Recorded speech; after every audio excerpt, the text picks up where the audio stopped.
Aries, hi! Welcome to Mr. Queen PH. At ito ang energies for you ngayong new moon in Gemini sa May 27, 2025 at 11:02 a.m. Philippine time. Ayan. So if you're interested in private readings, meron tayong link sa description at sa pinned comment. Paka-check nyo lang information kung paano mag-book for a private reading. And please subscribe to our channel to show your support, like, share this video, at comment na rin kayo kung kayo'y naka-resonate. So for you Aries, itong new moon in Gemini is happening in your third house of communication, learning, short distance travel.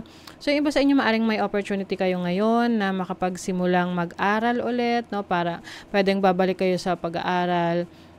Pwedeng formal or informal to na learning or studies, no?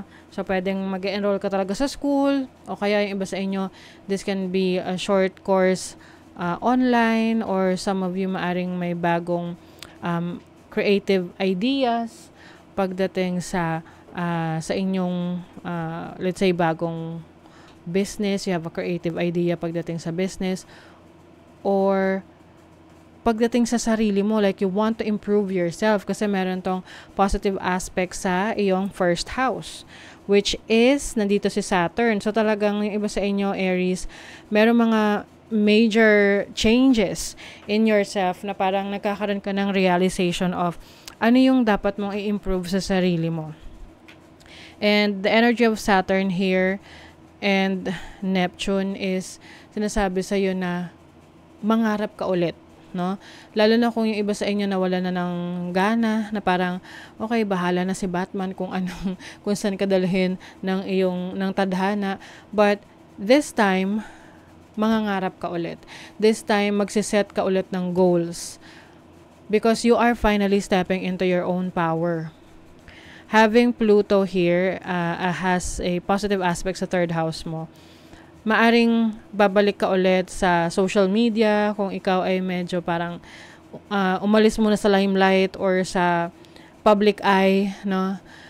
Maaring babalik ka ulit sa pag-connect sa ibang tao, pag-share ng knowledge mo, ng skill set mo. You will create your own community. So, mas magiging active ka ngayon sa social media. Kung hindi man, no, pwede itong sa community. Like, connecting to other people.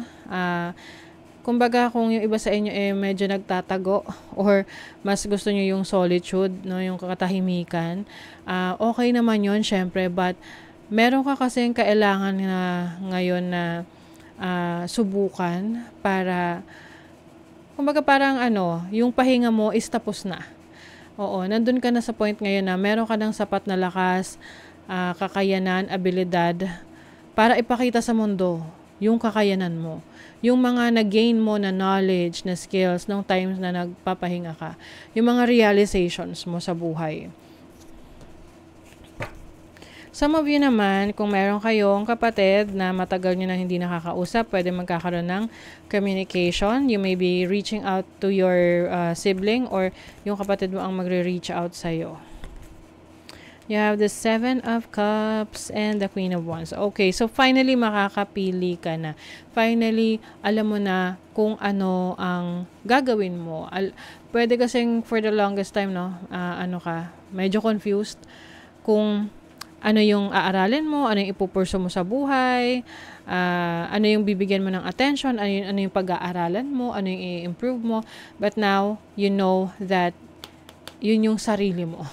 You will improve yourself in all aspects, physically, mentally, emotionally, spiritually. Because you are learning. You are learning from your past experiences. What is the energy of the first house?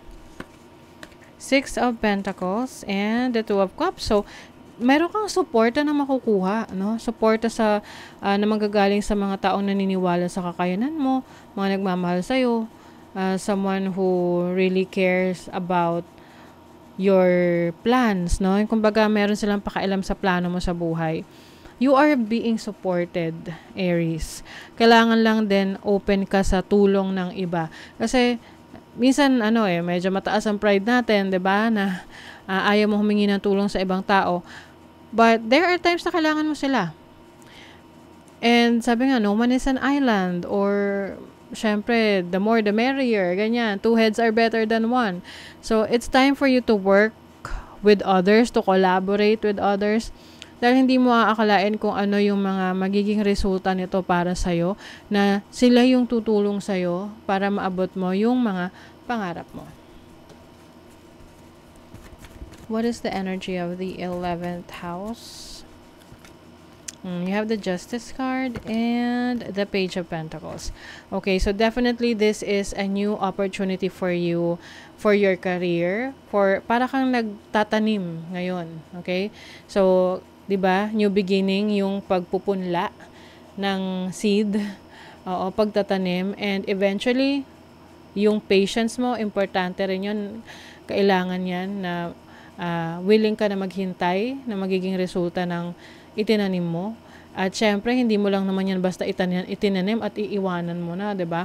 So, kailangan mong i-nurture, alagaan. Para pag time na ng anihan, malusog ang maaani mo. 'Di ba? Magandang klase ang aanihin mo. You're going to be very busy. Mercury in the first house. I think yung iba sa inyo meron kayong creative talents pagdating sa writing, public speaking, vlogging, content creation, at dun magfo-focus yung attention mo. And I also see here na yung sa pag-focus mo ng attention mo doon, you will gain yung freedom, makukuha mo yung freedom na dine-deserve mo. Let's say, nag-focus doon sa work, doon sa pangarap mo, at hindi mo na namamalaya na ikaw pala ay malayo na yung nararating. So, nagkakaroon dito ng independence. At hindi mo hayaan na ngayon na ikaw ay kontrolin ng ibang tao. Oo. Para sa'yo, you know your worth, at hindi mo hahayaan na maimpluwensyahan ka ng iba at sabihin na ganito yung gawin mo, ipilit sa'yo, no? Hindi na maipipilit sa'yo ng ibang tao ang mga bagay na gusto nila na gawin mo, unless gusto mo talaga yung gawin. Speak your world into being. Yes. So, I feel like mag-share ka ng knowledge, ng skills mo, ng pananaw mo sa buhay. Like, for example, yung mga philosophers or yung mga taong life coach, no, na nasa YouTube, or may mga books sila, nag-share sila ng wisdom nila. Okay? Talk less, feel more. So, this is about your connection to your higher self. Na, syempre, hindi lang naman pwedeng ikaw lang ng ikaw yung nagsasalita, or, kumbaga, focus ka lang din sa mga bagay na kailangan laging sinasabi. This is also about you na feeling yung inner energy, yung feeling your emotions, 'di ba? At kung mas aware ka sa emotions mo, mas madali mo rin yang makokontrol. Okay? So that is your reading, Aries. Thank you so much. See you again.